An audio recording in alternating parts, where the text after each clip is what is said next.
It is now 5:15 and I am calling the Library Board of Trustees board meeting to order. We're gonna do something that we should have been doing all along. We're gonna have a roll call of members. So Sandy Curbo here. Mark Mayball here. Kia Robert Wilson here. Alexis Webb here. Thank you. So the next thing we're going to do is our election of officers for a new chair and a new vice chair. So nominations are going to be done from the floor. So Mark, would you please state your name for the record and your nomination for chair? My name is Mark Mayball, and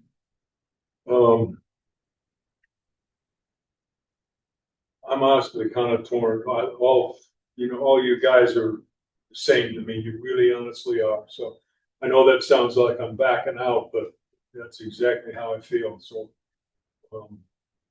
it's a toss up to me, honestly. Can I say pick one? Mark, we Okay. love you. Pick Her. one.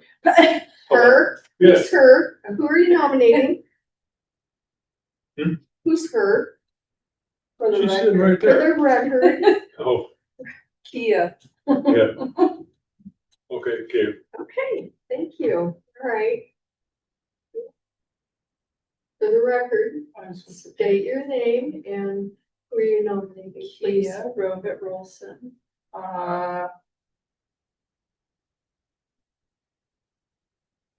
Feels like we should discuss before we just nominate, but What are you gonna discuss?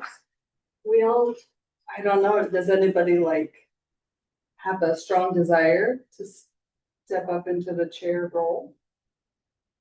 Because I agree with Mark. We're all capable.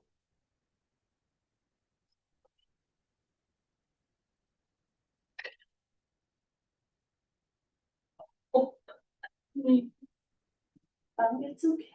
Okay, it's just for a year. Sandy. I know. I've never done it, so I don't mind taking a turn. You've had a partial I've had a turn. turn. Okay. I've had it for. So, who are you nominating for the record? Myself? I don't know. Can you do that? Can you nominate yourself? Is Or that Sandy, I'll say you. I have no idea. Yes, it is not, there's no provisional law that says you can't nominate yourself to serve as the chair for the library board. Okay. So you're nominating yourself. I'll nominate myself. Okay. Yeah, Alexis Webb, I nominate Kia. Okay. Sandy Curbo, I nominate Alexis, our new girl. Now, any discussion? Now you can discuss. How do you feel? I definitely don't mind taking it on. I just, I think that you definitely have more experience in this group and with the board and the operations. I can follow the basic Roberts rule and kind of conduct, but yeah, I think that your experience with the board itself in this board position. But yeah, I'm honestly, I'm interested in all of us being more involved, because when you read, which I think we'll get to the position description and the bylaws and things, there's more that we could be doing as a whole. So. Okay. So we have 2 for Kia, 1 for Alexis, 1 for Sandy. And all right, so where do we go from here? Do we just vote? I think it was 3 for Kia. 3 for Kia. Okay, did I vote for Kia? No. I think the three of us. Marked it. Okay, all right. Okay, so I mean, it's a done deal, right? So what I might suggest, for the record, my name is Eric Lane, I'm the county's legal counsel. Speak up. I'm sorry, my name is Eric Lane, I'm the county's legal counsel. There is a provision of public meetings laws which I personally don't like, but it has to do with how the Government Ethics Commission wants people to vote. What they want is for every time there is a vote, for the minutes to reflect the names of each person each time. So it could be, Joe Smith votes aye, Jane Doe votes no. So what I might suggest is that you just go through the panel and say, what I think the motion is to nominate Kia as the board chair. And then you just say your name, aye or nay. And if it's a majority pass, then congratulations and thank you for your service. Okay, so I make a motion, correct? Yeah. I make a motion for Kia to become our chairman of the board, correct? Second. Then all you have to do then, unless there's further discussion, is just say your name and vote aye or nay. Okay, Sandy Kerbo, yes. Mark Maybaugh, yes. Kia Wilson, yes. Alexis Webb, aye. Okay, One question that often gets brought up is, if the minutes say here are the attendees of a meeting, here are the board members, and they voted unanimous, is that adequate for the law? The Government Ethics Commission says no. And if you say that doesn't make sense because everyone can see how people are voting, I agree, but that is in their wisdom what they have decided. So thank you for indulging me as I get persnickety. It's not because I think it is a good policy. It's just because that is the standard that we are held to, I'm afraid. we need the guidance, we need to know so we don't get into trouble.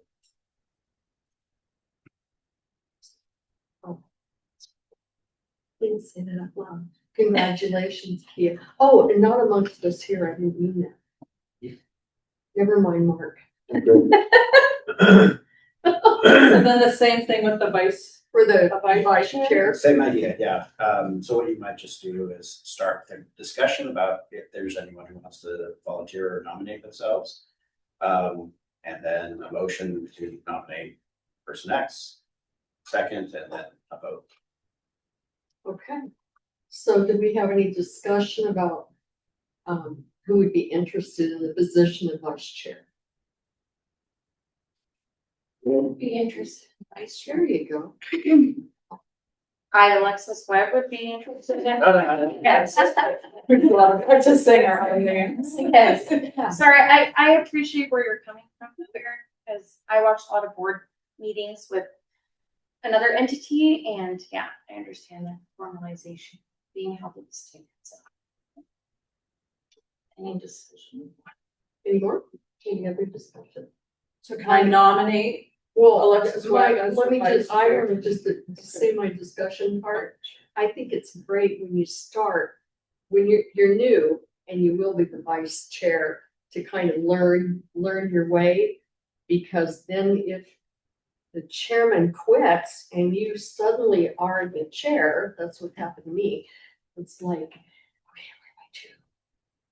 So I think it would be excellent. I couldn't agree with you more. Imagine that. I think I was the vice chair my first year. You were, yeah, you were. So, okay. I agree. So, Okay, so I nominations? move to nominate Alexis Webb as our vice chair. Okay, Second. third, oh, no. No vote. This is getting crazy. Okay, yes, vote. Mark Maybaugh, yes. Sandy Kerbo, yes. Kia Wilson, yes. Alexis Webb.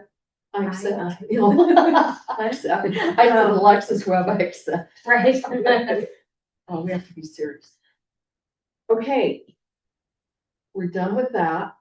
This is the time that I leave you in Kia's hands. Oh, Yeah. Okay. We get money. Robert's rules notes out.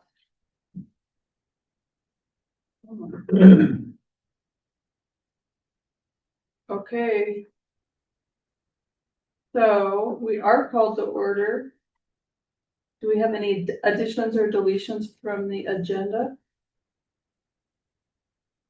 So, Madam Chair, if I could add something. Yes, please. As I think you're aware, there has been a local resident who has voiced some concerns about some of the text of the library's code of conduct. Crook County Library, as all Oregon public libraries, has a code of conduct for patrons.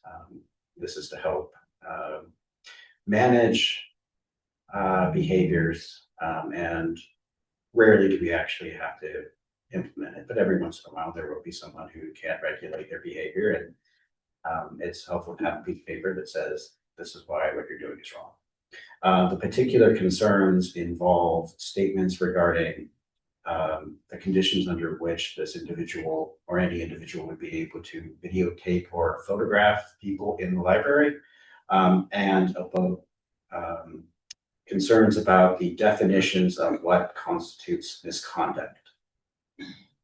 So at yesterday's Board of Commissioners meeting, the Board of Commissioners made a motion and a vote to temporarily suspend those two provisions of the Code of Conduct. The rest of the Code of Conduct remains in place. Kim was able to persuade them, you don't need to throw out the entire Code of Conduct. So that you're aware, the complainant was quite gracious to say that he did not attribute any sort of malice or ill will towards you or your predecessors when he voiced his concerns. So if you're worried about being tarred with a negative brush, I don't think that's the case. And then we will be working on proposed revisions to the Code of Conduct, which hopefully will address this individual's concerns and still allow the public library to function as a public library. So more to come on that. If you have any questions, I'm happy to speak with you guys individually.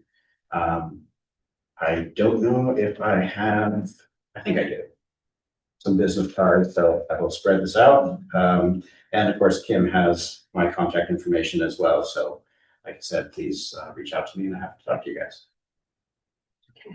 Thank you, Eric. Are you staying or planning to go? I am happy to stay. I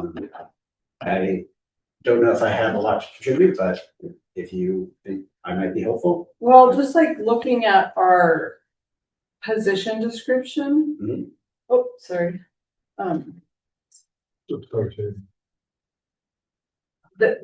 Like, I'm confused on what we do versus the county commissioners versus the director. And so when that complaint came through and we as a board had approved that policy, then it was confusing to me how we as a board didn't need to take the next step. Yeah. So I guess sometimes maybe things get escalated to the commissioners and are out of our hands. But I felt like, okay, we just approved it. So then what do we need to do as a board to step back or to like rethink it? Yeah, excellent question. So for right now, I don't think there's anything that you guys need to do. Going forward, like I said, we'll be working on some proposed updates, which will be presented to both you guys and the Board of Commissioners. I don't have a date for when that is, but it will be soon. And then maybe at a future meeting of the Board of Trustees, we might do a quick presentation about Oregon statute and the county's ordinance code about how does the library Board of Trustees function, at least on paper, how it functions. I'll give you the quick and dirty version, and then at a later date I can bring you the chapter and verse.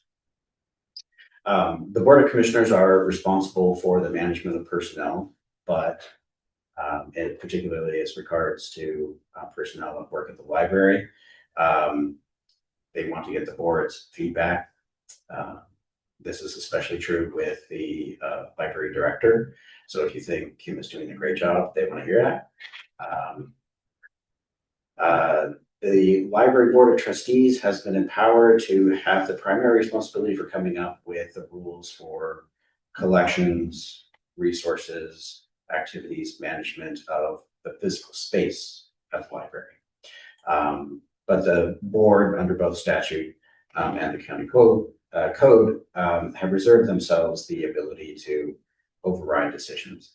And that makes sense because they are responsible for things like if there are sort of injuries at the library, you know,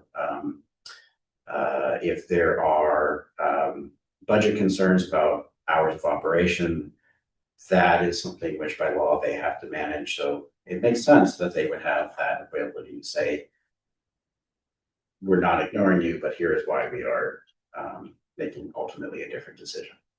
And it is my understanding that that is, if not universally the case with library board of trustees throughout the state, almost virtually universal.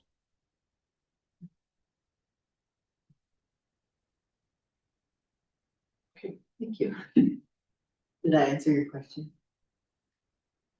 Yeah, I mean, I know that's an item on the agenda and we're still at the tippity top, but,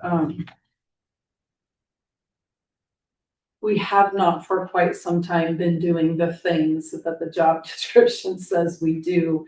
And so it's just, how do we just get to a better place? And when we meet once a month, it's like, that's not enough time to like make forward progress. So I don't know how we collaborate more, look at policies together. I mean, the budget is in there, the strategic plan is in there, and so that's a lot of things. It's like a list of 8 things, but each thing is big. Right. And stuff that we haven't been doing. So these meetings generally have been sort of a report out of like, how's it going at the library, which is lovely.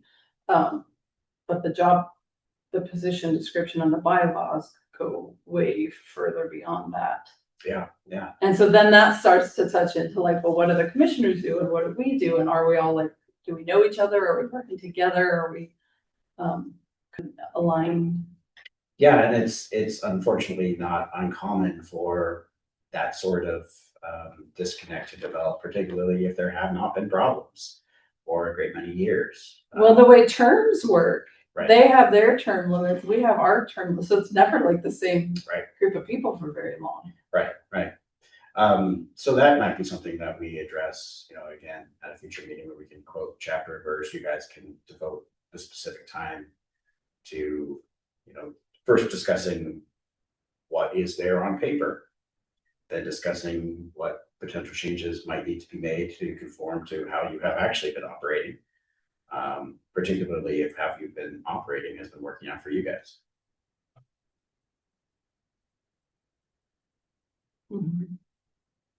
Yeah, we can put that on an agenda one of these times. Well, there's things like, maybe one of us has more skills or experience with strategic planning, and like, so do you take that on? Is that like a committee you sit on with the board or with the library director and staff? So one of the applicants coming in, like, really talked a lot about financials and the importance of like budgets and small budget. And so maybe, you know, that's a person who's more tapped into what's going on with the library budget. And is that like a committee that one of us is sitting on? And so we're more involved in some of those other bigger pieces, even though it's not happening like right here in the monthly meeting. Yeah, we can set some time aside and I don't want to call it a training. I don't know if it's necessarily training, but just talk about that type of issue and some of the definitions that Oregon Public Meetings Law imposes on us, rightly or wrongly. So yeah, I'm happy to do that. I will put my head together with Kim about potential future dates, make sure it's convenient for you guys, and I'm happy to do that. And yeah, I think that'd be very helpful for everyone. There was a time, I think it's the American Library Association has lots of videos and all kinds of materials, resources for boards. Do you remember we were watching some of those videos together in these meetings when Sarah was newer? Yep. We just sort of stopped doing that. I don't know why, but you could look at some of those resources too. As a refresher. Mhm.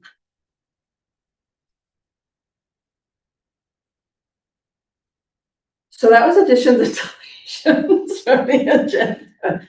Does anyone have anything to add to the agenda? No? Any conflicts of interest? I think I have a conflict of interest, but looking at Roberts, I don't know. It seems to be conflicts of interest are more defined by financial gain. Correct, not necessarily a personal tie. Yes, so again, I don't have chapter and verse here, but under Oregon public official ethics laws, the first question to ask is, in your capacity as a library board of trustee member, is there some decision that you would make that would either spare you an expense that would otherwise be borne by a member of the public, or give you a financial benefit that would not otherwise be gained by a member of the public? There are exceptions for that, like compensation. I mean, you guys are volunteers, so that probably wouldn't fall in there, but my feeling is, if there's a quorum who's able to move forward with an action and one member says, I, want to err on the side of caution, it's appropriate for that person to say, I'm going to recuse myself and here's why. Okay, thank you for that clarification. I have a personal, I guess, side to this, but I would like to remove myself from the vote of the next library board member. And the reason why, one of them is a friend of mine, and so I don't think it'd be appropriate to vote person to person things like that, so. That is all I have. I think we still are in quorum though, from what I've understood. Yeah, through, Okay, thank you, appreciate the understanding. okay, any announcement? I'm sorry, I do have an announcement. I haven't looked at all of the, Robert's rules of missing, board meeting, the requirements there, but, I do have, prior notification in December. It's a long ways out, but I will miss our December meeting, so I just wanted to put that out there. In my short experience, we have canceled the December meeting because of the holidays. Oh, okay. So we probably. Well, then never mind. The last few years, yeah. Ah, okay, I did not know that. Yeah. Right, well, thank you. And we haven't had attendance problems until very recently. A Oh, smaller really? board meant like, oh, we need a quorum to vote in a new board member, but we can't get a quorum. So it's, Yeah. people have taken trips and generally it's fine because Okay. four of the five have almost always been here until very, very recently. Okay, any public comment? I have a question.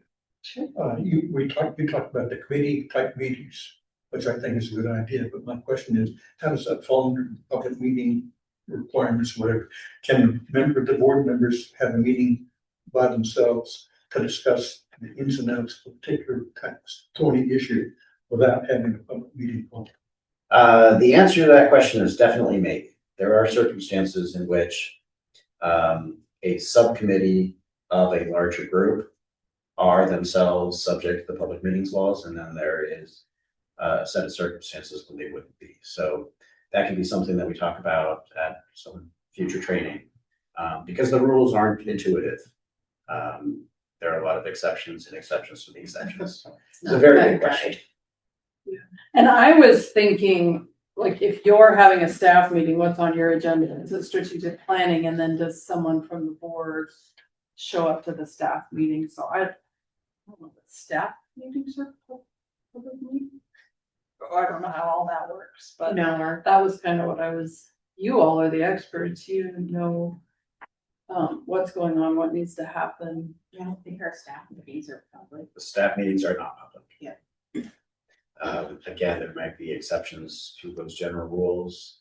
And I'm sorry, I'm starting like a broken record when my answer is, it depends. But the short version is very rarely our staff. So,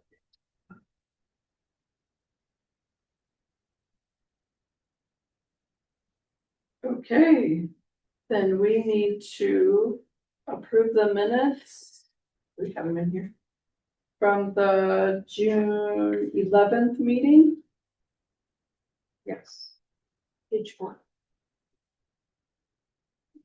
I make a motion to approve the minutes from June 11th. Let's see.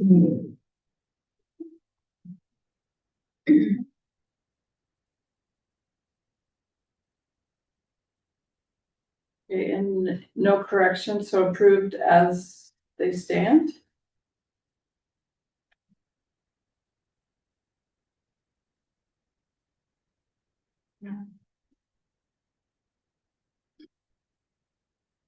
Then where's your report? Oh, then I suggest that you just make a motion to approve the minutes. Second, Vote on it. and then. vote. Okay, I know, this is like a Robert's Rules cheat sheets and it has voting on some things and then not on others. I make a motion that minutes stand as read from the last meeting. So are you saying like even on something like this, each one of us says our names? Okay, And I'm not any happier about it than you guys. good practice. Oh, we have, okay, I'm not. So we each have to make a motion? No vote. One person can make a motion, one And then person we second, vote. and then you vote. Seconded, then Okay. voted. Oh, okay. You wanna say your name, Sandra? Oh, Sorry. We're practicing. I do feel like we're practicing. I do. Yes. Sandy Kerbo and I vote yes. Mark Maybaugh, yes. Kia Robert Olson, yes. Alexis Webb, yes. We swayed you to yeses from Yes. your eye. We'll try ayes. Okay, so minutes approved. And director's report. Okay. Kim Bales, library manager. The director's report for July, beginning in August, was gonna be this month, but it was gonna be July. But we are short-staffed, so I couldn't make it work. So beginning in August, we'll try again, to spotlight a different staff member each month. And giving them an opportunity to introduce themselves and share more about the important work they do here at the library. And we're excited to share that we now have 530 participants in the summer reading program. So that's a good number. That's been about what we've been the last few years. So we're doing good. And that is going, we just had a tie-dye program today. We've got several more lined up. And the end of summer reading is July 30th. 31st. 31st. Was the A-frame outside from the tie-dye No, post? no, that's a housing program that's using one of the rooms right now. Okay. I don't think the tie-dye had a sign out, but we had 31, it was a 30 list of 30 signups. We actually had 31 show up and we all did great. We didn't spill hardly any on the floor. And the tables are clean? And the tables are clean, yes. That is impressive. It is. This was a tween team program, so yeah, that was very impressive. We recently had a new hot water heater installed and we added swinging doors to the front desk to avoid patrons coming back behind the desk and back to the staff area. And we're currently awaiting a third bid before we move forward with the sidewalk project. I feel like a broken record with that, but eventually we're gonna get them. We had 96 new patrons sign up in June, which that's a big number. We average about 60 to 70. So 96 was great. Do you know if any are like paired with the reading program? Oh, yeah. Yeah, because one of our grand prize ticket earnings is come get a library card. And you get a ticket for the grand prize. So yeah, that brings a lot of people in too. Is that new? The tickets? The request to go to the library to get a library card? No, we used that for the past couple of years. Okay, nice. Yeah, and it counts if you already have one. You can check that box off. Yeah, mark It's it. fun to click those. Yeah, you get another ticket. Hey, Kim, are these numbers you quoted going up, down, or maintaining? The 530 participants, 90, whatever it was. Yeah, so the 530 participants, that's about what we've had the last few years. And then the 96 signups for June, we have had over 100 before. But no, that was pretty good for June. You guys making any efforts to get more membership, or more people signed up? If so, what? Yeah, we offer lots of programs. And like I said, this grand prize ticket that you can earn and for summer reading, come get a library card. When people come to get a library card, we encourage them to get their kids' library cards. Okey-doke. Yeah. Financial update, fiscal year 2027 is now underway, and we're pleased to report that our budget outlook for the year is very strong.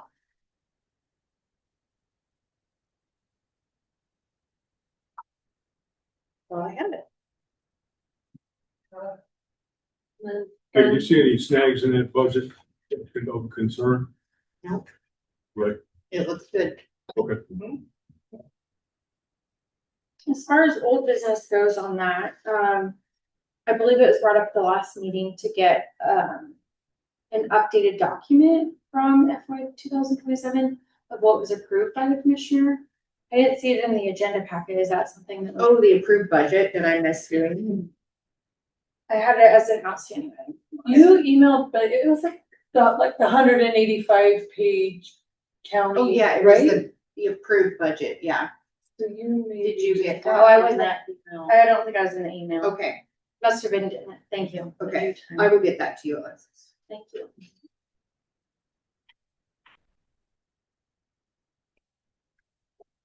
I can get that to you. Okay, any other questions for Kim on the director's report? Nope. Then we can move on to the Friends of the Library. Do you want to offer the highlights, Kim? Yeah, just kidding, I read this like last week, so,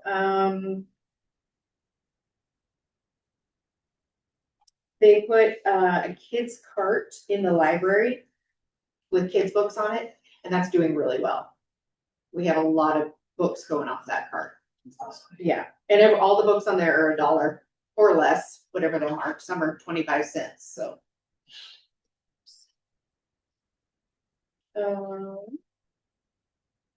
It looks like book donations have been down. And only one bag of books has been donated. So we might send out a new flyer asking for book donations. Because we're always looking for those.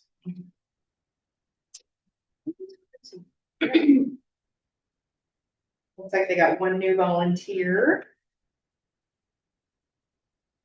Oh yeah, and then they co-sponsored an event at the Bowen Museum where Steve Lent, a local historian, he interviewed local people who will be in character presenting historic figures.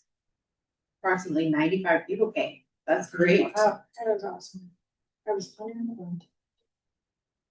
We had something going on that night too. Didn't we? There was something that day.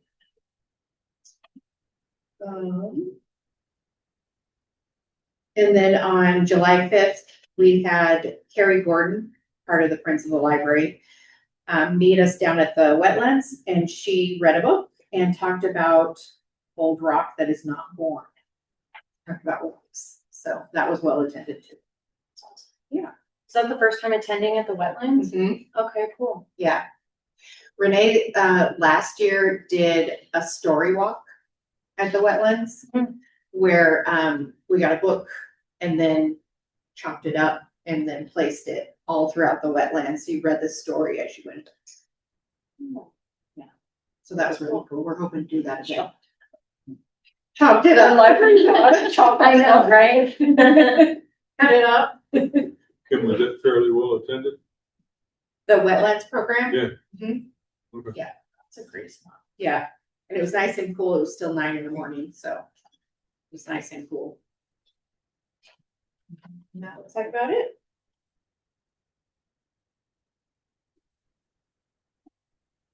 Any questions about the Friends of the Library report?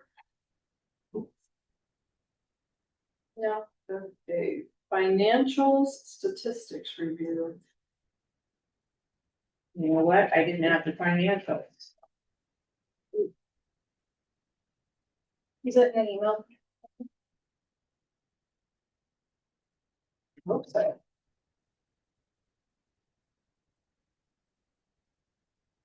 You have it It's a up? hard document to read.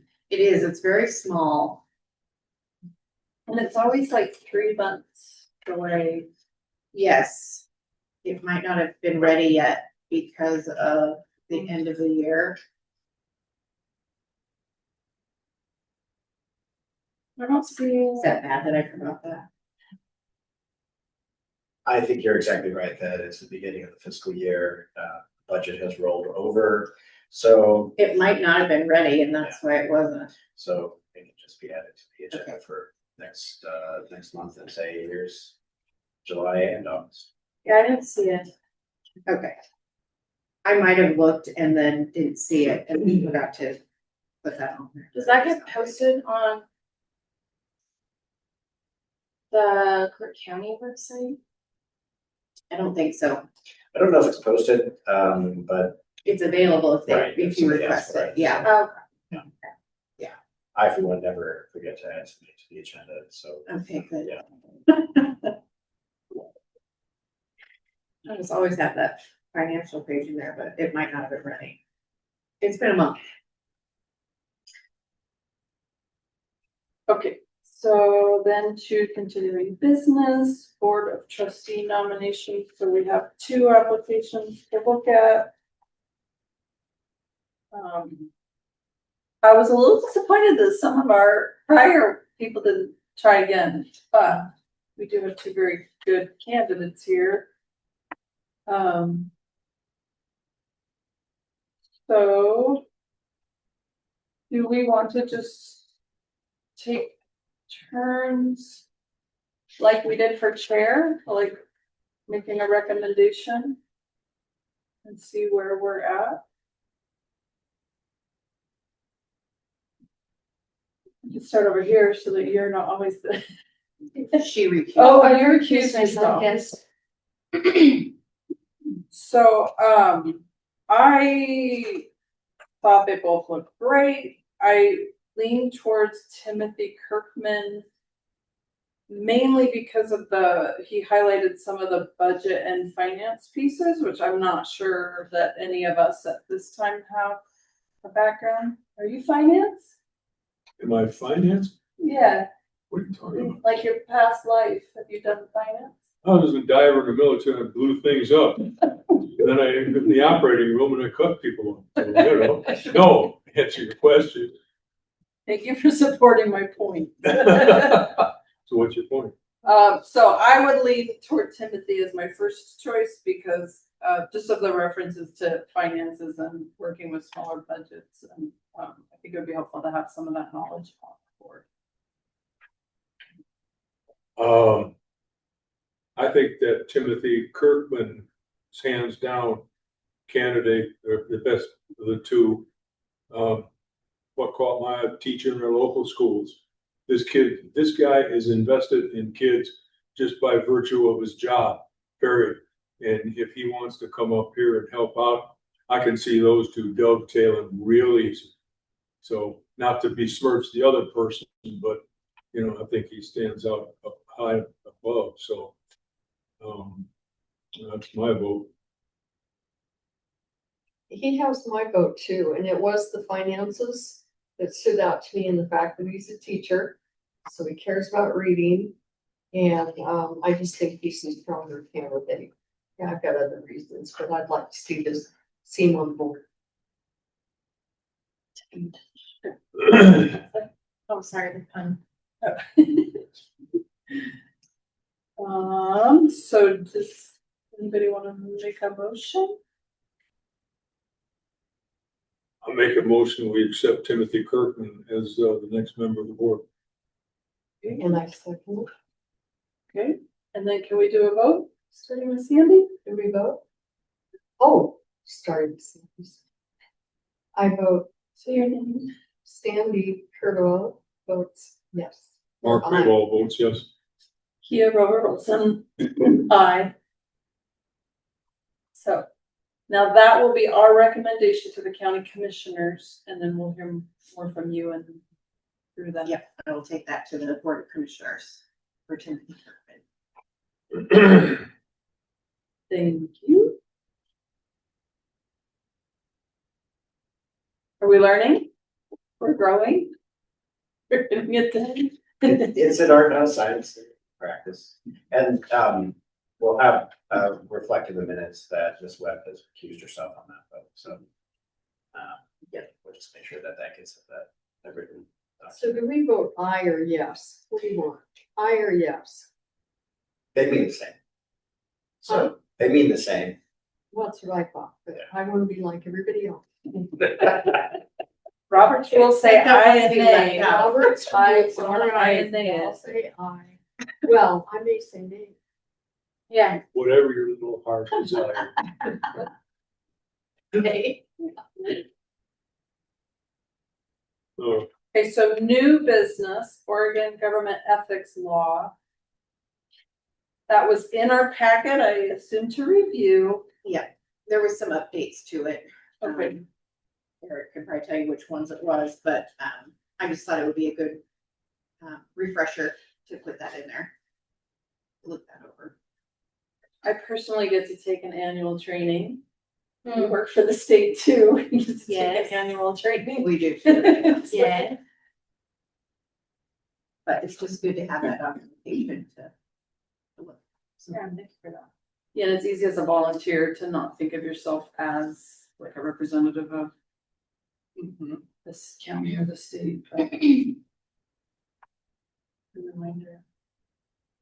Did anybody have any thoughts or questions about the ethics about law, about the government ethics law? Yeah. Okay. And then, Hold on a second. Kim, have you read through that ethics law pretty much, or Eric?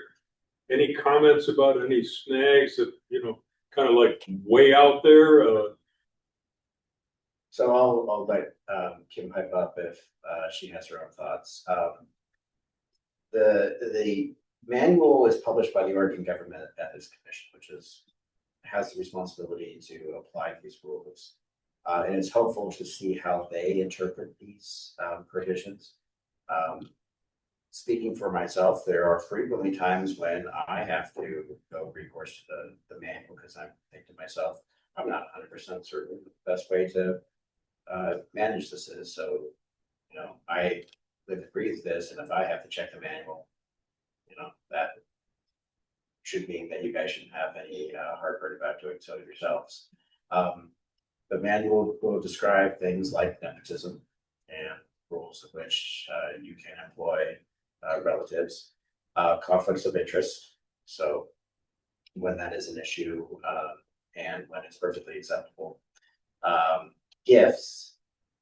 I don't know if anyone has beaten down your doors to try to influence your votes by offering you swag, but if they ever do, there are rules on this. And it is entirely appropriate if you are ever presented with a situation where you say to yourselves, I'm not sure what the ethical thing to do is. It's perfectly fair for you guys to say, hey, I'm not going to act on this right now because I want to double check. The Government Ethics Commission will publish periodic trainings on how they interpret these rules and how they should be applied. And so we can add that to the list of things for a future meeting and bombard you with all fun information. That you'll have a quiz on later. Yes. we should Eric? definitely do a pre and a post. Yes. Yes. To see what Here. you learned. Have you got a feeling that this ethics law stuff, is it pretty straightforward, or is there a lot of wiggle room in there for people interpretation? Yes, good question. Some provisions are straightforward and easily applied and intuitive. Okay. There are other provisions which are not user-friendly. And you will have to do a lot of serious thinking about them. Some of the provisions I think are easily applied are the gift rules and the nepotism rules. Conflict of interest does get really complicated because you will be presented by a difference between an actual conflict of interest and a potential conflict of interest and how you need to navigate both of them. They are technical. and I wish I had better news on that. In fairness to the Government Ethics Commission and the legislature, which has to write these rules, you know, they're trying to navigate two different competing impulses. On the one hand, they want these rules to be applicable so that people of good faith don't inadvertently do something which is against these rules. They also want to be specific enough that clever people can find ways around the rules and do unethical things which are technically allowed. This is what the Legislature and Government Ethics Commission have struck as the balance. I think they've tried in good faith, and like I said, I wish I had a better answer for you, but once again, it depends.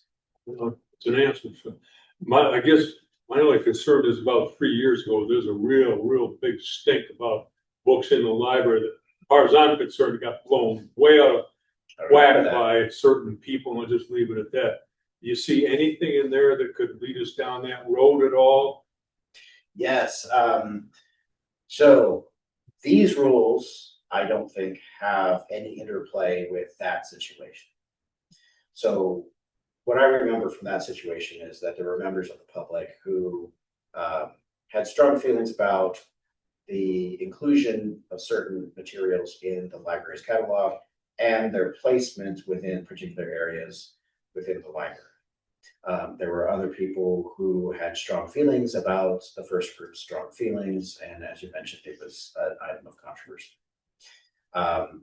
The placement of materials within the library wouldn't be governed by these rules. It would be governed by other provisions applying free speech and First Amendment law. So here I'm able to say, no, I don't think these rules apply, or for that matter, violated, would trigger that particular controversy again.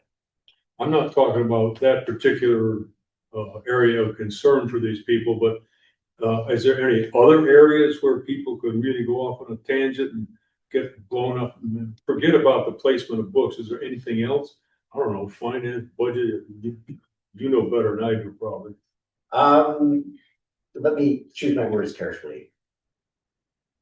Motivated members of the public may find any number of things to complain about. The merits of those complaints can vary.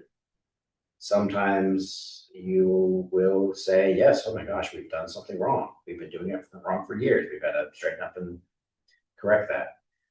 And then there will be times when the complaints are, however sincerely held, illegitimate.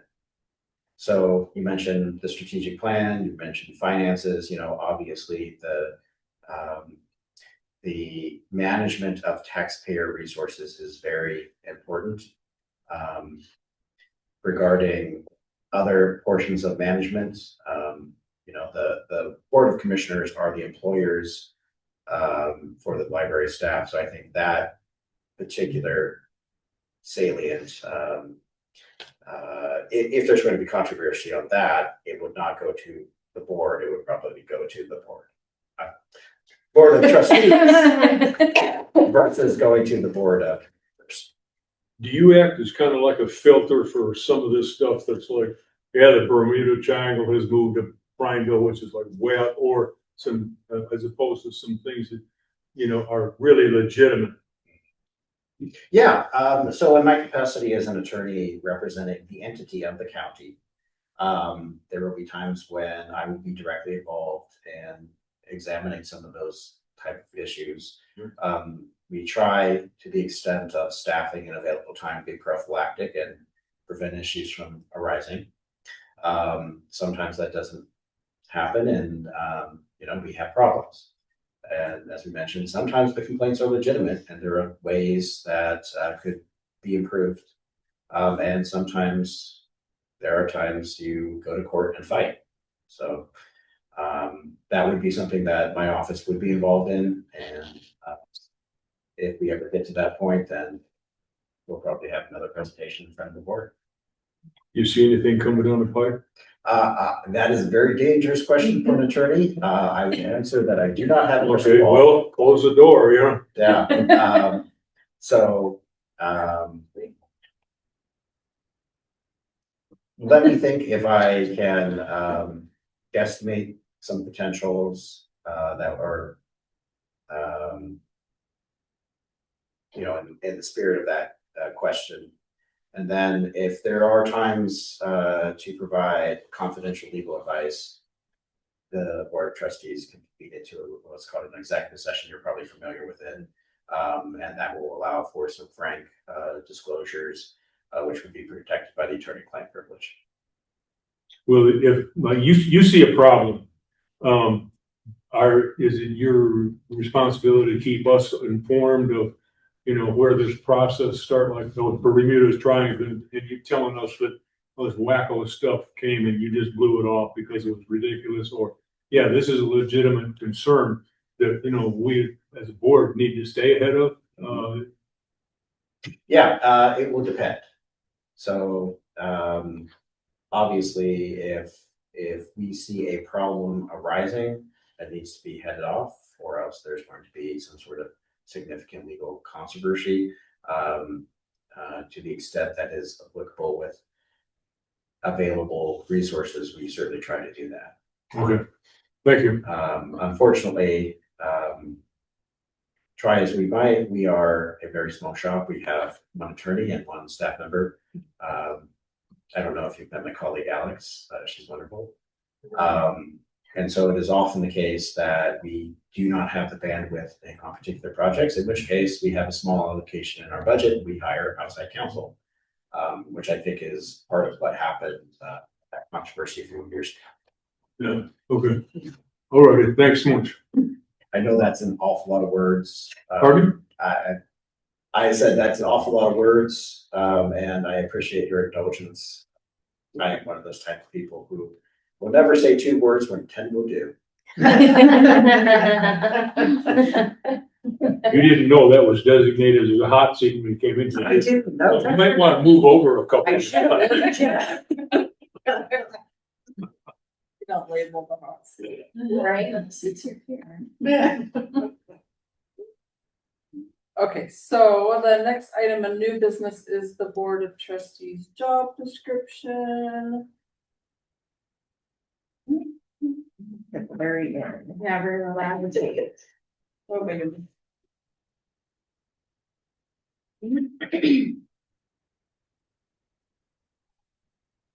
Okay. So I don't know the difference between a job description and the bylaws. They almost read the same. They have the same update date. That's funny, I was looking at it now. 2022. I guess the bylaws are more detailed about how we run things. So I'll just read through the responsibilities and duties. Quick. Thank you. Thank you. Thank you. Nice meeting you. Thanks, Eric. Appreciate your time. Yeah. Thanks for giving us your card. Yeah. We'll be here the second Thursday of every month, so come on down. Library, so I'm sure I'll see you guys. Really? That's amazing. So funny. Regrets instead of regrets. It's from a movie, but I always reference it because it's hilarious. But I say it all the time, and I've never heard anybody else say it. Regrets instead of regrets. The guy gets a tattoo of it It says across his chest. regrets. And it's regrets instead of regrets.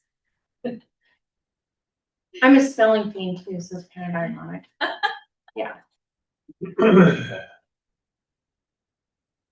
Okay, prepares for and attends all board meetings and participates appropriately.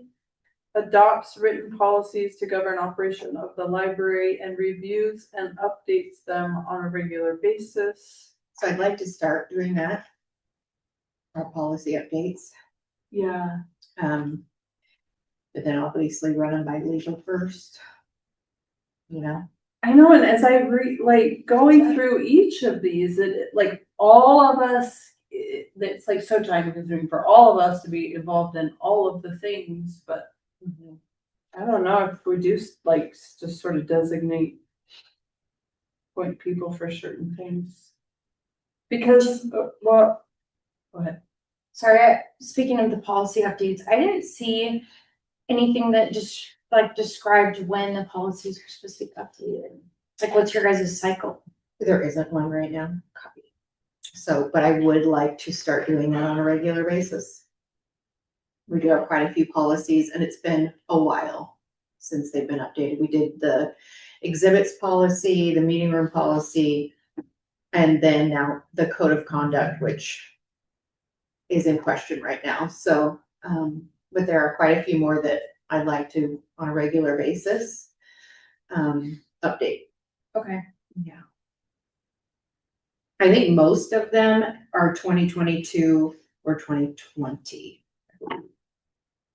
Time for an update. And may or may not have been reviewed by an attorney Correct. previously, so that you don't really know making your edits. Right. What's gonna come up. So Yeah. we'll consult legal before we present to the board and to approve it. 21, 22. So, yeah, between 20 and 22, I think were the last time they were updated. Kim, Yeah, I noticed. go ahead, I'm sorry. Oh, sorry. I noticed the use restrictions policy was adopted in 2017. Oh, so that's even older. Yeah. Yeah. So definitely they need to be Okay. gone through and updated. Privacy Good. policy 2014. And these binders might not be the most, are they, is that? binder- Hers is, Is updated? Have you read this job description, Kim?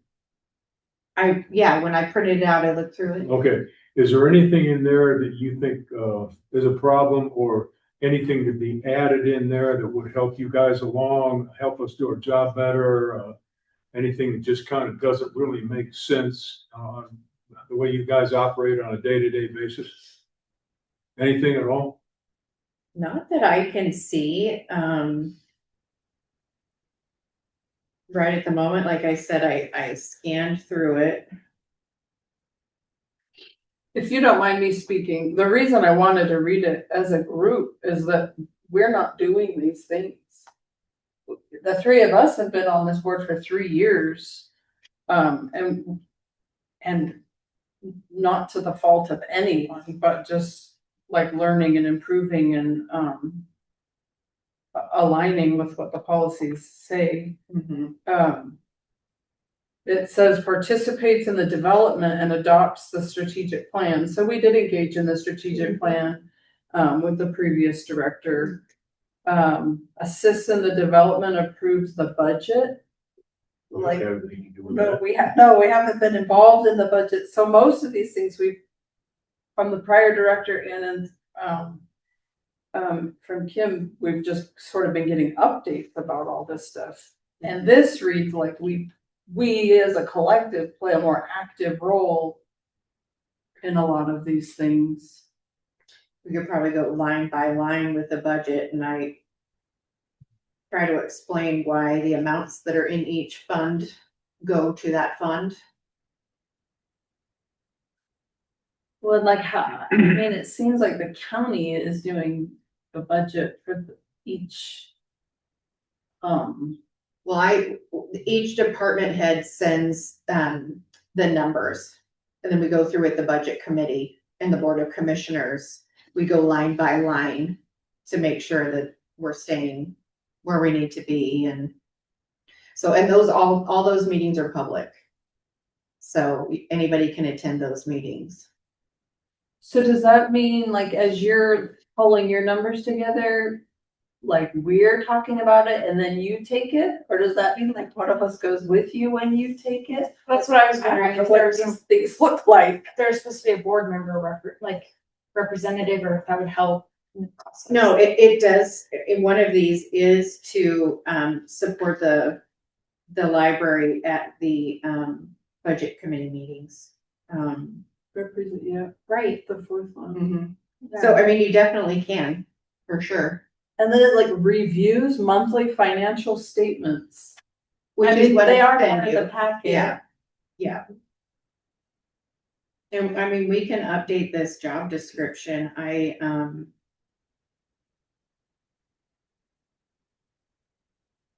Yeah, The county budget committee meetings, are those annual or June? Mhm. Yeah, because you guys are on June and July. Yeah, June to June, yeah, July 1st to June 30th is our fiscal year. right? And those budget committee meetings, we start planning budget in January, which I just learned all this. This is my first time as well. Huh. Was in January, and then we present in April and May. And then in June, it goes before the committee and the commissioners to get approved.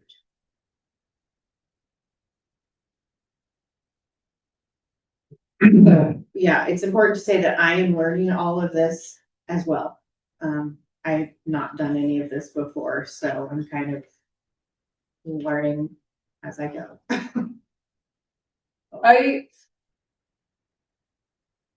When I first joined the board, I had no idea what I was supposed to be doing, and so I sort of just like rolled with it. And then it was like, I don't feel like I'm contributing. I'm just showing up every month, listening to it report out. And then I don't think the invitation was there to engage. So you taking on this role in like learning mode and showing a strong desire to be the director and learn all the things and grow as a leader and all of that stuff. I just want to be like right there with you. Yeah. If we are like supposed to be the voice of the community, it makes sense that we're more involved in some of these pieces so that we're bringing that voice. Yeah. So like if I had to present at court, like regarding the code of conduct or something, if you came as a support, just showing that you're there is a lot. Well, even like I'm thinking about the way the meetings policy, like it was a surprise to us. When it would have been nice, like that we were developing it together, that we were like thinking of like, oh, some people will think this and some people will think that. And what about the people over here? And like building that policy, like with everybody's input so that it doesn't, well, one thing that when we're inviting public comment in this space, we're like knowledgeable and on the same page and supporting you to the public. So that's just like an example in my head of like, oh, we could be like more aligned and working together. So when it comes to this space, there's no surprises and we're ready for a public response. Were you gonna say something? Well, I'm just sitting here thinking, I attended a couple of court meetings with Sarah, but she let me know. So like if there's stuff that you want us to attend with you, shoot out an email and if I'm not at PRC, I'll come. Okay. Yeah, that'd be great. I will definitely do that. Yeah. You think our presence would have been helpful at some of these meetings, you said? Like that, was it the budget meeting, I think, Yeah. Like I said, I was new at it too, so I was kind of just doing what everybody else was doing. I don't know if they let anybody speak on our behalf or if it's just the department head that's presenting. But I could definitely find out. But I think with anything, if your board is there to support you, that's telling. I mean, we don't have to speak. Right. Our presence speaks volumes. Yeah. That we do support our library manager. Yeah, I think so too. Yeah.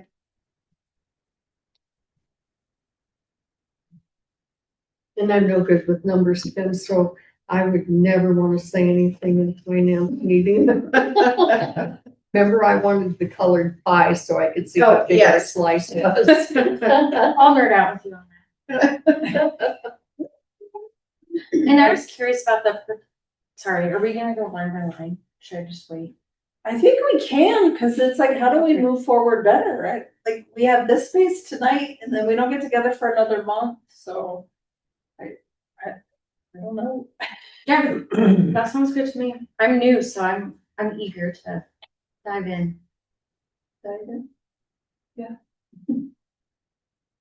Thank you. But you've probably got a pretty good handle on what goes on in these meetings, so, like a budget meeting, just to pick one. If you think it'd be a real asset for us to be there, that's fine, but, some people, if there's only the department heads there, and all of a sudden we show up to back you, people may take that, personally, the wrong way or whatever, so, Why would you do you that? know these people better than I do, so the ball's in your court. I don't think that they would think, No, why would anybody see that as a negative? I mean, you're supporting your library manager by being there. Well, everybody's different, so, you know better than we do, so, yeah, no, I don't think that would be a problem at all. Okay. I don't think anybody would see it that way. okay.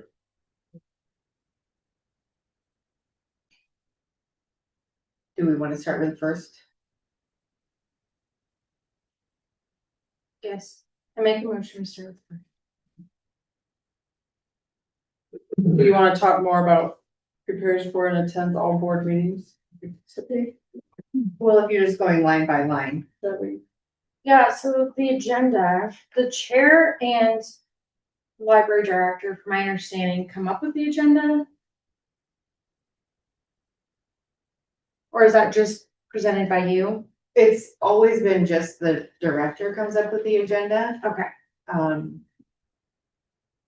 I think, wait, let me see. I think it says The chair will preside over board meetings, set the agenda in consultation with the library director, report to the court on behalf of the board, and perform other such duties as delegated by the board or court. or. Sorry, I'm in the bylaws. Oh, It just lists each of the officers. Well, it lists the chair and the vice chair. I was like, I don't know if you want me doing the agenda right out of the gate, like. I feel like you send out the packet and that's all of our opportunities. Say, can we add this thing to the agenda? Can we make sure we cover this?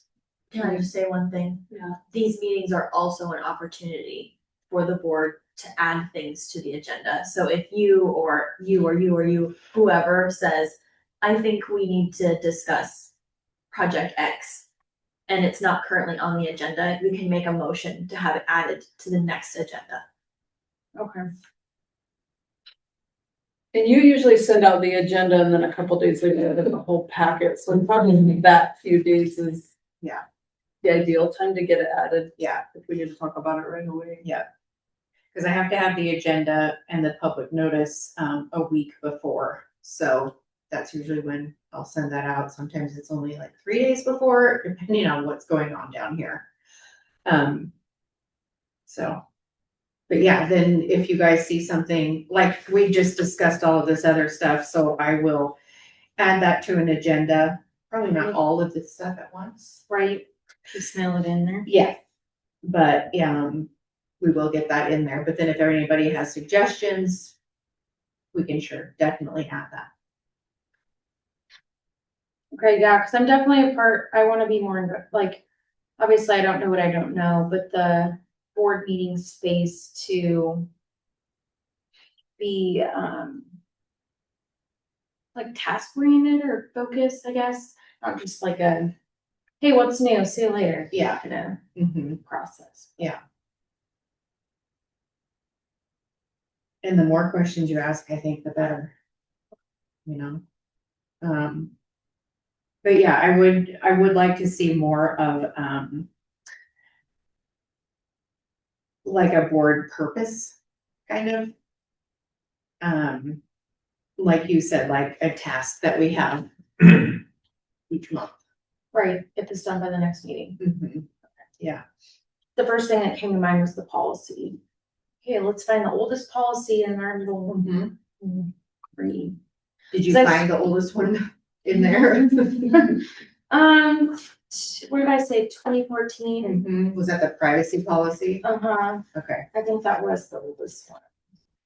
And I was just doing a comparison, so keeping, that kind of leads right into the next one, but adopting written policy. I was kind of comparing what I was seeing here versus online, and mine matches pretty like Skookum. But then the code of conduct, I didn't see it anywhere after it was voted upon, and that was prior to my time as a board member, but I couldn't find it on the website. It's because it was being questioned, Okay, so I didn't have it posted. okay. And that'll come from the Crook County Library Policy spot, not the county. Right. Okay, It is in there now. okay, It's under, about missions and policies, and then it's under the code of conduct. It okay, is in there now. okay, perfect. Yeah. Yeah, cause I had a note to like replace my version. Yeah. It's just redacted with the portion that was. Yeah. Okay. So that doesn't have to go back to the board to get approved, essentially.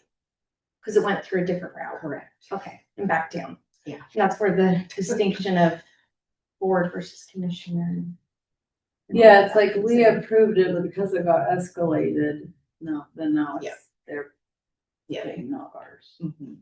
Right, So there will probably be a new one drafted. okay. Hey, Kim, last time I checked, Oregon's reading and math scores were not very good. Two questions. Number one, you've been here for quite a while. Have you seen any effect from the reading programs that you do here in the library? Has that affected the school? Parents say that, yeah, and now Johnny can read at a sixth grade level instead of a third grade level and stuff like that. And the second thing is, math, do the books in here have, stories that involve it, like, Johnny's got 2 keys, he goes to the market and buys 3 more, how many's he got total? And then he goes, storylines like that. Any ideas about that? Comment? I don't know about the reading levels, in the school. I don't have an answer to that. Math books in the library, we have, 2, what we call AWE stations. Cut to what? They're AWE stations, AWE. They're learning stations, and they're in the kids' room. And they have lots of math games, Okay. math-centered games. We just updated those stations, so there's a lot more programs on there now. The kids can sit down, and it actually goes from ages 0 to 12. So it's not just about reading, it's pretty broad spectrum. Yep, science, math, there was another one, sensory development. Yeah, so. Do they kind of dovetail into that STEM program that the high school's got, science, technology, electronics, and I don't know, something else, math, I guess it was, kind of heading that way? Okay. Feel like they're like family robotics night. For the elementary schools, middle schools, so Well, they're, and that's, a lot of that is through the meta action grant, community action grant. And we have Library of Things kits that are STEM related, okay. you can check out. Okay, so board meetings, anything more?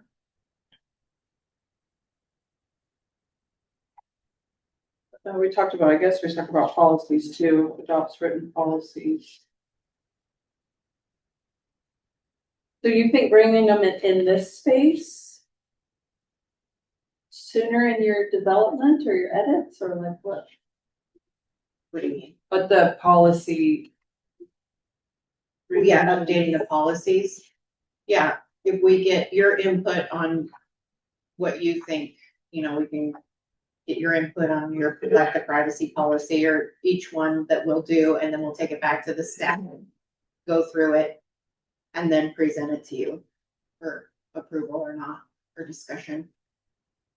And then loop in Eric. Team, the workman's here. Okay, As we've learned, now we need to do that, so. that makes sense. Yeah, I wasn't sure if there was like a. Usually it's just been the Board of Trustees that has approved the policies, but yes. we would have to go that other route now too. Well, isn't that to protect us, to protect the library? Yep. Going into that? Yep. I just have a question about, and I don't have it in front of me. The privacy policies. Would that include no pictures and no recording in the library? I don't know. I mean, I was sitting here thinking about this. If I was in there, if I had my kids in there and somebody wanted to, just came in suddenly and started taking pictures or I would not be comfortable with that because of the climate that we live in. Correct. So Yeah, just- so that's part of what, Eric is drafting up. He's thinking that there's gonna be two separate policies. One for the meeting rooms, like the Broughton room, the Juniper room, and the lobby is gonna have its own policy because there's public meetings that are held. And then the library proper, they were right now calling it the collections area, is gonna be, a different policy. Specifically around code of conduct. Do you foresee that going that same direction with other policies or just that? I don't know. Well, and recording great question. comes up a lot. At ODHS, we've dealt with it a lot. Yes. And it's a government building, and so you're pretty limited on how much you can restrict. Yeah. Some of those things in a government building. So I haven't read it in a while, but I know at work, they had to redevelop our policy because, yeah, everybody has a cell phone, everybody has a camera. Right. And if anything isn't going your way, then you just start recording. And then, so like what spaces can you say no, and what spaces is it okay, like a lobby is different than an interview room. Correct. So Yeah. that makes sense. To your point, Stacy, the privacy policy, that was a really good question. Just what I was able to glance at, it's more of, the personal privacy of my information as a library user. So whenever someone comes in to get a library card, that's kind of more what it looks like it's speaking to. Doesn't Yeah, speak to that we don't give out your personal information. Oh, definitely. I figured that was a given. Yeah, I mean, But it doesn't speak to the other side of that. which could be something that we would get, guidance on from legal to add something like that. Yeah, the meeting and study rooms policy references the code of conduct.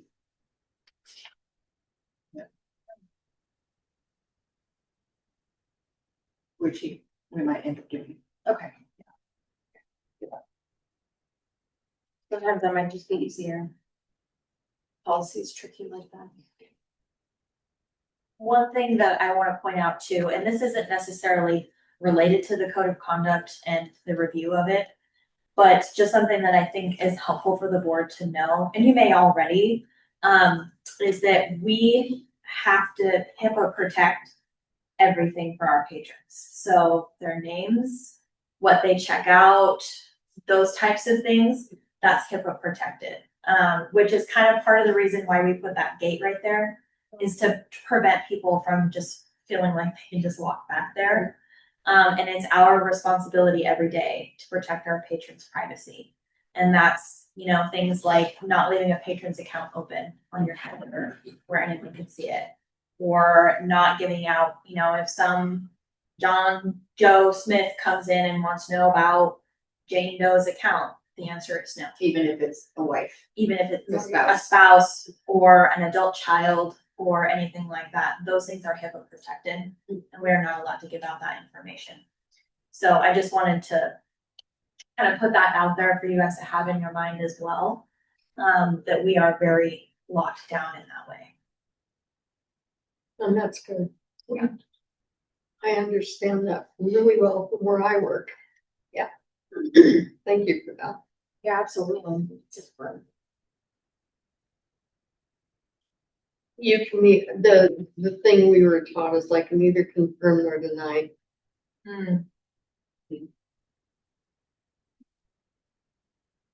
So the third bullet is about participating in the development and adopts a strategic plan for commitment of resources to meet the needs of the community. You had mentioned the strategic plan I'm confused about it, to be honest with you. There's not concrete actionable items. Like I feel like, what did we get from the people we paid? We don't have an action.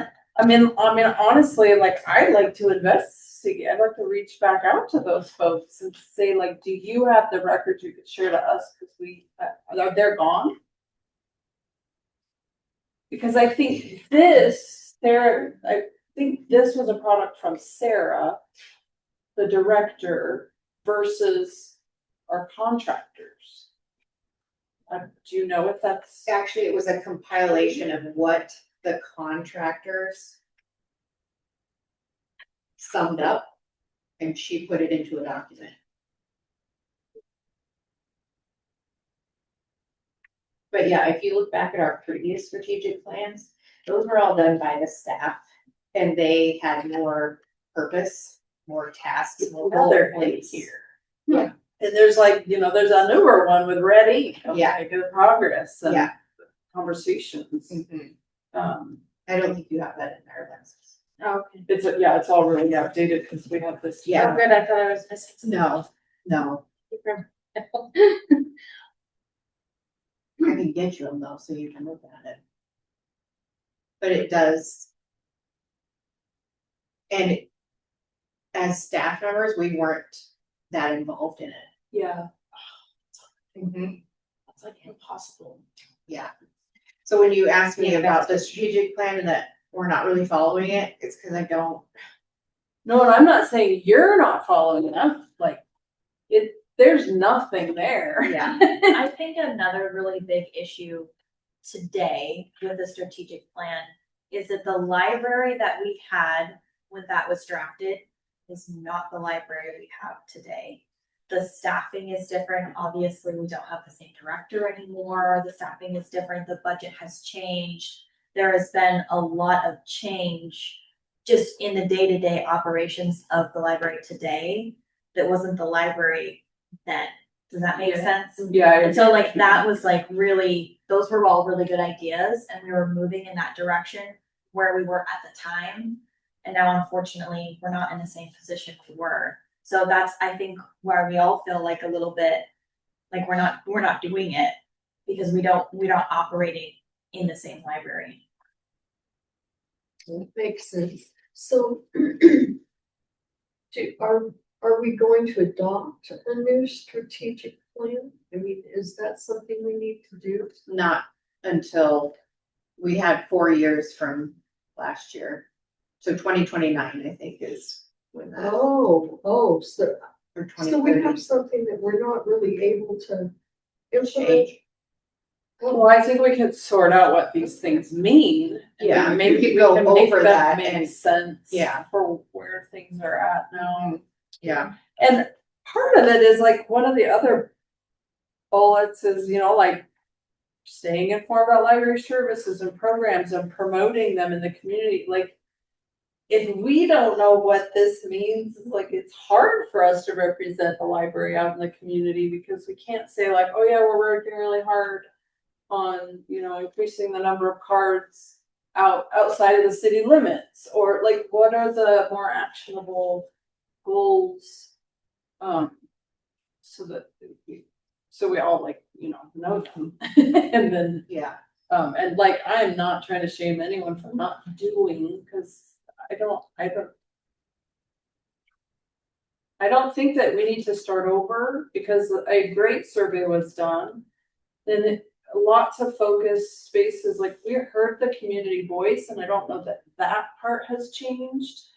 But 100% agree with you. The FTE is less, and the humans in the positions are different people, some different people. And the budget shifts and all of those things, are definitely very true. But like where to take this because 2030 is a long way away. I don't want to spend another $30,000. We won't. close to 40. So 2029 is when the process begins of doing this again? Yep. How was it done prior to this, if that one wasn't so well? Was it done in-house by the director? And the staff, Okay, just And the then- director and the staff. okay, so we'll probably go back to them? Mhm. Okay. Well, and the board, I mean, according to this, and the board, and we were very Yes. well involved, two of us. It was a Oh, community previously? committee, Oh, and two board members were on that strategic plan committee. that A makes sense. lot of us were participating in community focus groups and stuff all over the county. Oh, that's great. But like the regular meetings that were being had to put it all together, two people from the board. Lots of staff, lots of community members were working together on that.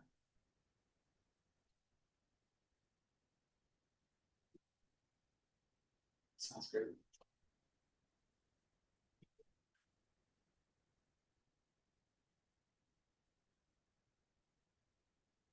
Any other thoughts about strategic planning?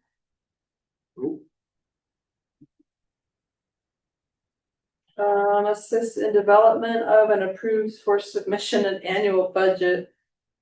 Anything more about that? Represents library budget committee meetings, and you said those were annual. Mhm. Yeah. So that's just like it happens when it happens. Keep an eye out for those. Yep, and make you aware of those for sure.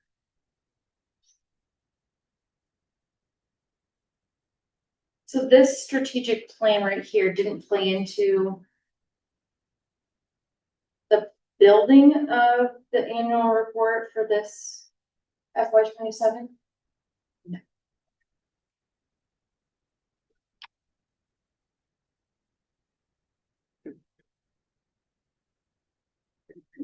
But there are budget components in this? Oh, You know, I've been able to look through. this is like a vision and a mission. Oh, probably. Yeah, everyone has different strategic plans, you know? Mhm. Like, most of them are like goal and where we wanna be. Ours is very much, Where we could Who are measure. we? Yes. What do we do? okay, Why does it matter? What can we do next? That was kind of how they chomped it up a little bit. oh, okay. Yeah, so a lot of the community meetings were, they asked, group questions to the community members and people of the board who were on the strategic planning board, like things like, what does the library mean to you? When you think library, what do you think of? How do you think, as the library stands today, the library could serve you and your family better? And then those types of things, we had like papers tacked up on all of these boards and this whiteboard, and then people were just writing down the answer to those questions, and then we would come together and discuss, which is kind of how we got to, our mission statement, our vision statement. How do we feel about the library in general? What is its purpose? What does it serve? And then the next final part was, what do we do next with that? But it's not really laid out in that strategic plan as what we do now. Right, it's just like a There broad, was- Yeah, there were no specific goals, no ways to measure Right, those goals and if we were Here's, like- achieving them. So this is the current one. It's like boxes with examples kind of what. Here's a 19 to 24. oh wow, It's like that's initiatives. awesome. Yeah. Yeah, that's how I. And then. So it's like a very, Oh, wow. very different vibe working through this versus. This is just a little more. yeah, like a big, just like an idea, Yeah. wordy, yeah. Like, So I should Like start getting into the summarization. strategic planning. yeah, It's not like Yeah, actionable. yeah. Yeah, no, I appreciate the background there. And each director is different, Right, you know? something to look forward to in 2029. Hey, Kim, have you heard how Sarah's doing and that other gal that was here before her? They doing already, transitioned to a good job, or? I don't know.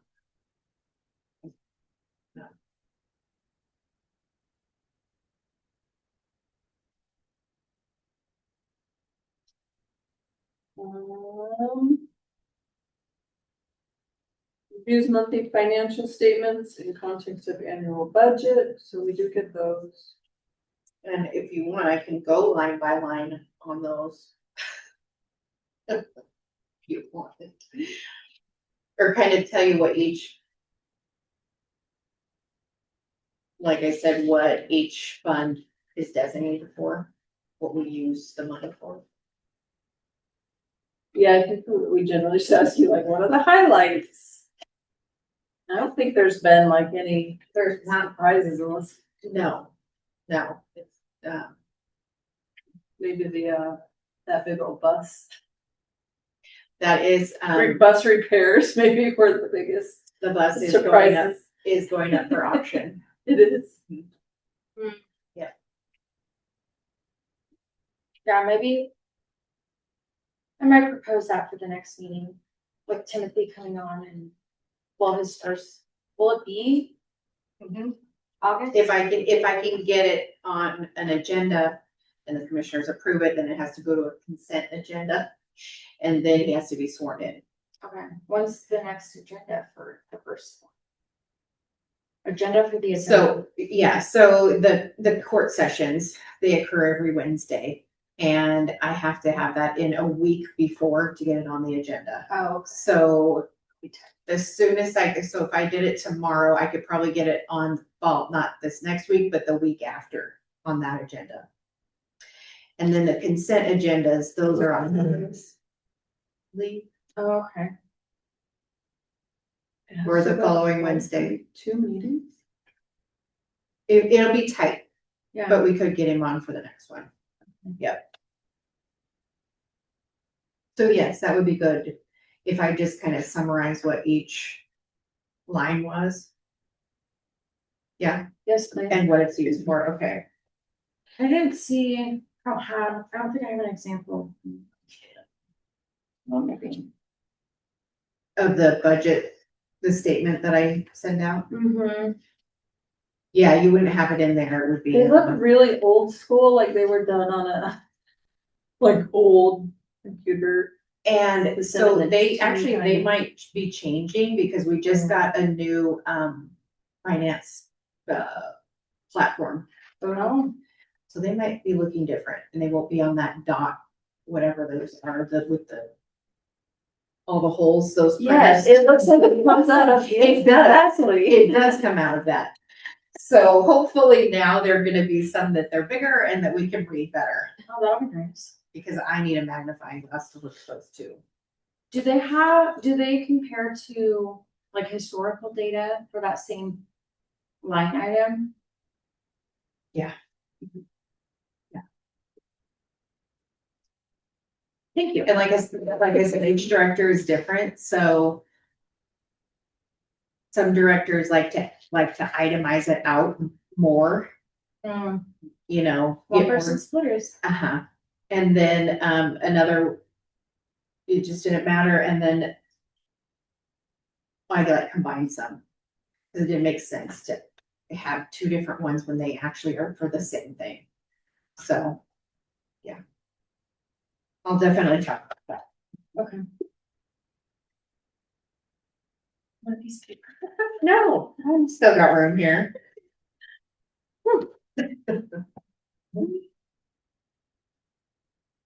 Okay, I think the rest are a little more straightforward. Interprets and advocates for the library's role and plans to governing officials and the general public. Thoughts or comments on that one? Stays informed about library services and programs and promotes them in the community. Do we, do you guys have like a rolling timeline? I know that on the website, it has like upcoming events and like the calendar and stuff, but like with us only meeting once a month, is there something that would help us or help you, help us, kind of get the message out there better, or? Cause it's very much like at the time of it Do you happening. get the Wowberry email? What now? The Wowberry Wowberry. newsletter. Is it a weekly? I think that's how I feel like I stay the most informed. Oh, yeah, and that's right. it's got, I try to keep that updated. It's got all our flyers. That's good to know. I don't have that, so maybe I'll So do it's that. like new books and movies in the catalog and Yeah. yes, all the flyers. I'll send you the link. You guys have Wildberry? You To have sign up. Wildberry? A weekly email newsletter from the library? Okay, I'll send that to you too, Mark. I would like to subscribe. Okay. And I share a lot on Facebook when Yeah. you guys Mhm. post something and then. Yeah. We share what we can down there at the center that's appropriate for, who we're serving. Yeah. Yeah, I'm not on social media at all. Okay. But I tend to just look on like the bulletin and or like little The round. flyers. Yeah, Mhm. the roundup. And then I didn't know if there was like other collaboration with other locations. Like, well, the library sale I found out about actually, the big May one that was actually I know it happens every month, but Oliver Books actually posts stuff in her window for flyers and things. This is the Wildberry. Oh, So it okay. actually says Wildberry and then it's we have a new catalog and a new catalog for kids stuff. It's all the flyers that you see hanging around everywhere. So You this get is your like email once a week. this is all on Facebook too, for people to share, but you would see it here weekly, yeah. Every Wednesday it comes out. Oh, okay. That's awesome. Perfect. So that for sure. And yeah, we just put flyers up around here. We could start putting flyers up somewhere else for people that don't use social media. For sure. I'm always just by word of mouth, but yeah, Mhm. it's hard. Yeah. I don't know the local hotspots that well either. I don't either. Collaboration. Yeah, the hallway probably has one of the best bulletin boards. I think so too. I think so too. I like the additional box you added. Oh, did you check out my hearing cabinet? I did. That is very, very thoughtful.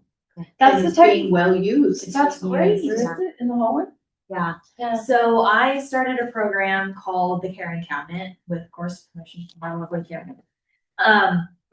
Because I noticed well, long story short, in the women's restroom, there are free feminine products for you to take. And I was filling them and noticing a week later it was empty. And then refilling it, and a week later it was empty. And so I thought, okay, there's more of a need here. So I tried to reach out to some community partners to see if anybody had a program, and some do, but they're for very specific groups of people, which is great, but not for just anybody. So I was like, okay, well, what can I do about it? So, again, with permission from Kim and some guidance there, I purchased a cabinet and some paper bags and asked the community for a donation of hygiene products. And then I put together 1 month supply bags of hygiene products. And then at the end of this hall down here by the north door, there's a white cabinet on the wall.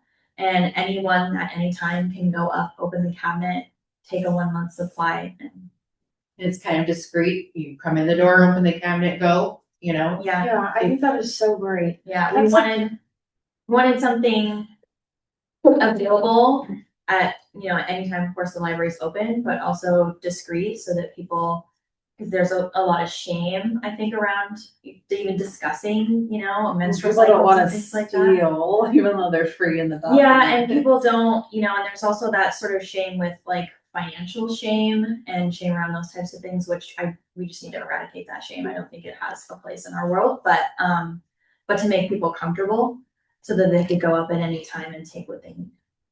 So are you managing like a back stock of donated supplies and that's going okay, not it not hasn't- taking up too much space? It's not taking up too much space at all. In fact, I need more. I am at the point where I got a lot in the beginning, which was amazing. But because the cabinet we're getting word of mouth, people are hearing about it and it's getting used, my stock is getting low. It's great. How do you communicate the stock refills. So I'm still kind of in the process, so I have asked, 2 entities for grants that I've not heard back on yet, unfortunately. And then I have, reached out to the school district, I've made flyers, so I have, the district itself has flyers, and then they pass them around to the schools in Prineville, so that people know of a place they can come and get them. Because the schools expressed a need. Yes, the schools also expressed a need. I reached out to the health department. The health department also circulates our flyers, and lets people know if they're coming in asking for Zed products, that they can send them down here. And then, I am waiting to hear back from someone on, kind of getting together with some of the churches in town. Just to kind of spread the word to see if it's something that they would want to participate in or want to donate to, or just any level of participation, even just advertising. I have also put up some flyers at Prineville Athletic Club. It's amazing. Great work. We just see a need and fill it. That's Thank really you. cool. Yeah. Yeah, that's Great. huge. Well, that's just another thing that the community and the library provides that maybe Yeah. it's obviously an unfilled need. That maybe is out of the box thinking, and I love that. Yeah, that's huge. And it sounds like, there's a lot of community that spend their time here. So Well, and it just goes to show you that the library is so much more than books. very true. And the setup of this, like you were saying, it's discreet. This walkway through it maybe could lend itself to a little bit of trouble now and then, but it does allow people to like come in and get water and use the restroom and Yeah. not like disrupt anything or just take Yeah. care of some personal needs if they need to. So. That's great. I guess they could always use that north door too. Just boop. Yeah. Yeah. And the bus stop is right there, and a lot of kids get off the bus stop after school, and they'll come in and use the bathroom or whatever. Right. On that note, I heard about the food bags, the garden. Yeah, Bench, what is it? Veggie RX. Yeah, how's that going? great. They're here every Wednesday at 10 o'clock and get free bags of vegetables. Yeah, because that's Just just, come and pick them up. that's just a local veterinarian. Mhm. Very cool. We have a lot of food resources here. We give out a calendar every month. I wonder Yep. if you're on it. I bet you're on it. I should look for an updated one, but yeah, we always make sure our clients have food resources. It's very important. Crook County on the Move is big into the food banks and stuff. So. Plus, we have all those little food, like the little libraries. Mhm. We have little. Oh, yeah. Banks Food in all it, over, yeah. which is really. Prineville is a very generous community. Mhm. It really is. Yeah. If you ask, you'll find people to support you. Yeah, Mhm. for sure. That's true. Okay.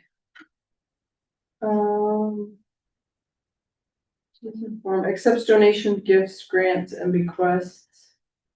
This was a policy that we updated not too long ago, because I think it was like, we get involved if it's over, it was like 5,000 and we raised it to like 10,000 or something. My policy in this book is old, but part of the donations policy.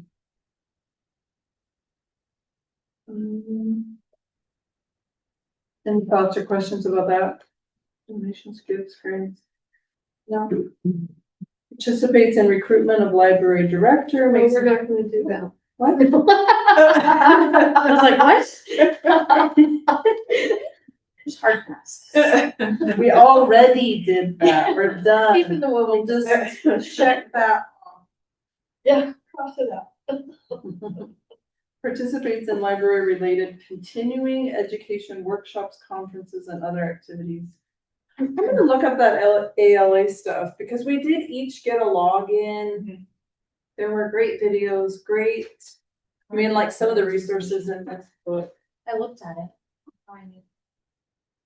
Was You it can. the ALA? Oh, yeah, sorry, I was on there looking at it, but I didn't know I needed to log in. I don't Yeah, I know was that, just looking at this. I don't know if you do either. I don't think so. Okay. No, I think you can just go to their website and, Yeah, I don't think anything's withheld. no. I don't think you have to log in to view No, There's no anything. benefit for logging in. Oh, okay. I mean, you can, but you don't have Okay. But yeah, I'll definitely, we can have like refreshers, each meeting have a little refresher from the ALA. Whether it's a video or a handout or something. A flyer. You're great. Mhm. Is there stuff that I'm guessing your staff has to go through as far as that goes, or no? Continuing education workshop. There's no required continuing education, but we do, stay on top of webinars and stuff like that. Okay. There's a national conference or something. Okay. Yeah, it just happened, it was in Chicago, they're always back east. No, it moves. Okay. It depends. To the Midwest and then Yes, again. Yeah, there are multiple, so like you have, the ARSL, which is the one that I went to, Association of Rural and Small Libraries, which was amazing, I absolutely loved that. That was where? I was in Massachusetts. Uh-huh. So I did have to travel for that. But then wasn't it you that was like inspired by that? Then you did your mental health first aid. Yeah, training. yes, so that was where I got my mental health first aid training, was at that conference. Which was, it was amazing. I hope every staff member, I mean, I was one of the only ones that had never been to a conference at that time, which is why I got to go. But I hope all staff members get to go to stuff like that, because they're very inspirational and you get a lot of ideas. And they talk about a lot of different things, that just come up on the day-to-day, and programming and how to do it and when to do it and where and why and all that sort of good stuff. Because the ALA has one. And then we have OLA, which is the OLA Oregon has Library one. Association. Yeah, there are a bunch of different. And a lot of times that one's in Bend, so we will all attend that one. Do board members go, or is it mostly library services stuff? No, absolutely, board members can go. Mhm. Maybe send us one too. Mhm. I don't remember if there were any board members. There were directors, assistant directors, staff, librarians, circ. But I don't know if there It were would board make members sense that if there's were like breakout rooms that there could be Yeah. related to Yeah, board, but definitely. Well, because I was wondering that too, why would it be on the job description of us if we're not then going? there's not opportunities. Opportunities to go, it seems kind of weird, Yeah. Just get a website full of videos. Yeah, unless it's just that. and we're Yeah. done. No conferences for us. I Sorry. want a road trip. Pile in with the new van. The new van. Yeah, Come in, buckle up. there's no seats in the back. Hang on, we'll just bungee you guys. Yeah. Time for Matilda. Uh-huh. Okay. Any final thoughts about the job description? Thank you for including it in the agenda. Mhm. You can look through it. And if there's anything you want to see on the next agenda, just please let me know. You know, does anyone have anything tonight to add for the next agenda? No, if, Timothy, Mhm. if Timothy can make it to the next one, I think it'd be helpful to go in, detail, I guess, line by line budget. Okay. Other than that, I don't really have a visual. Okay. I don't know your timeline on like the whole policy, the privacy one being next. I think the oldest, I could be wrong for sure, but. Yeah, at 2014. I bet you could make a lovely spreadsheet of policy this last. I've been known to make spreadsheets, yes. Make us up a And spreadsheet. then prioritize. Yes, Mark. I'll color code it for us. Alexis works with my husband and they're all up in spreadsheets. Excuse me, all she day. recognized me. You talking to me? About spreadsheets? See, you were listening. Serious question. Does Renee talk to the, schools around here to kind of maybe dovetail, where these kids are right now or at school and what we can do better here in the library to help them get, you know, and so it's in sequence instead of just kind of all over the place, getting this shotgun kind of an effect. Does she do anything like that or? Well, Brenda is our outreach librarian, and Okay. she goes to preschools and elementary schools. And then Kayla is our teen librarian, and she goes to the middle school and the high school. Okay. And they do programs there. Is that what you mean? Well, do they get suggestions like, you know, some of these books, I taught school for quite a while, and some of these books, if you get into one different program, you know, they run in sequence, and if you're not, if you end up in the third step, then the next step is 4, so you need to make sure you got the third one done before you get to 4, because these kids will go off and say, what the heck are you talking about? They don't know. That answer your question? Well, we don't have like a curriculum kind of thing. So no. Okay. Anybody thought about it? I don't know. I guess I'd need to know more what you mean by that. Does what these kids learn here in your reading and math, the STEM programs here, can they go right on, you know, like you're in 3rd grade, you go to 4th grade. Are the reading skills in 3rd grade, do they fulfill the requirements to the 4th grade and the 4th grade and the 5th grade? So it all makes sense to them? That you understand? Well, we have different sections in the kids' room where they start out with a picture book, and then they go to the easy readers, and then they go to the bridging fiction, and then the fiction. But all kids are at different reading levels, but they can go at their own pace here at the library. So like there's not like a schedule, but usually the parents will start them out on the picture books and move up from there. Okay. Yeah. So the whole thing kind of all makes sense instead of just kind of going all over the place? Yeah. Okay. All right. It's very accessible, I would say. Mhm. Pardon? It's very accessible. I have a toddler and we spend a lot of time with him. Okay. So the parents can kind of pick up, well, little Johnny's here and he needs to be there. Of And here's course. how we get from here to there, right? Mhm. Okay. Well, and Yeah. staff is always available to assist with that. We have people Yeah. all the time who have toddlers or, you know, even kindergartners, and they'll say, you know, my child is really good with this, but not so good with that. And then they come and ask the staff, what would you recommend for a child who is struggling with this or needs more help with that, or whatever the case may be. And then we usually make recommendations based on what the parents tell us the child is struggling with. Okay. Thank you. And our new catalog, which launched in June, it also, if you type in a book, it'll give you recommendations for that type of book, what else you can find, and then next steps as well. Okay. It's very, very informed.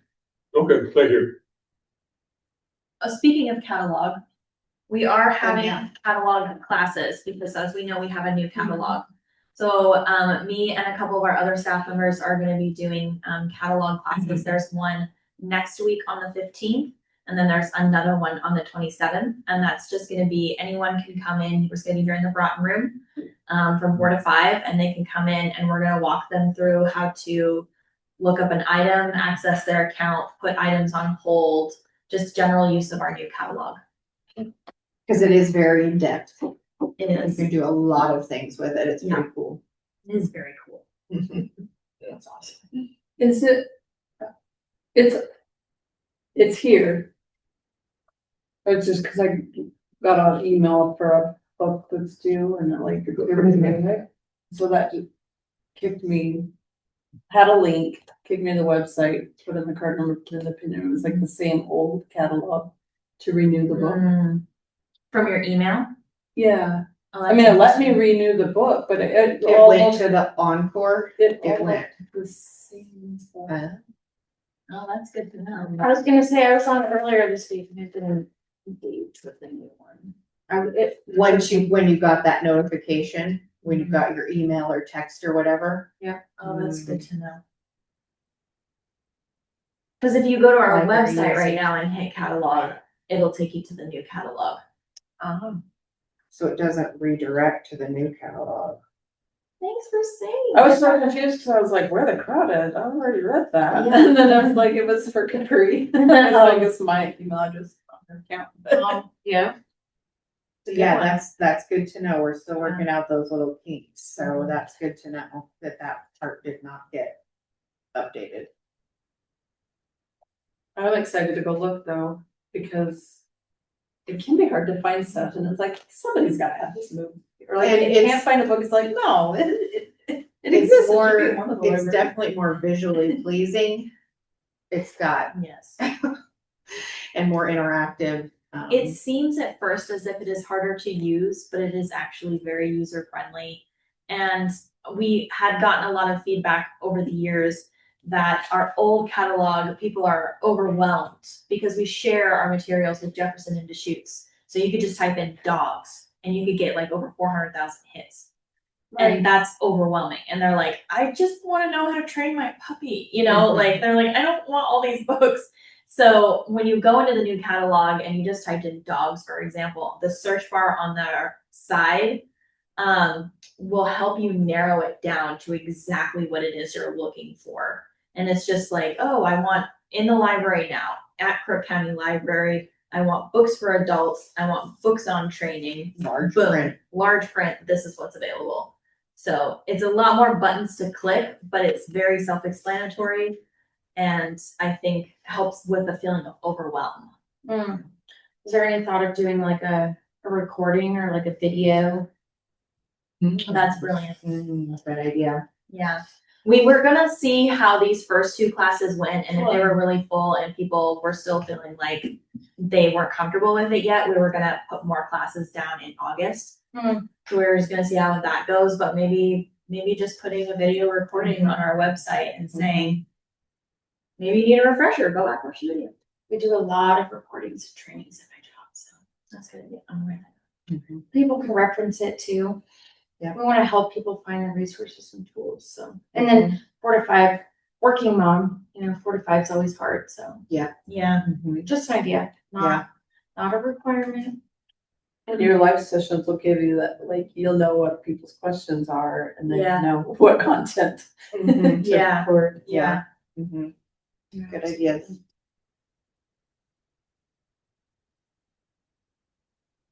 Yeah, that's exciting. We really did it tonight, y'all. It's Mhm. almost 7:15. Is it?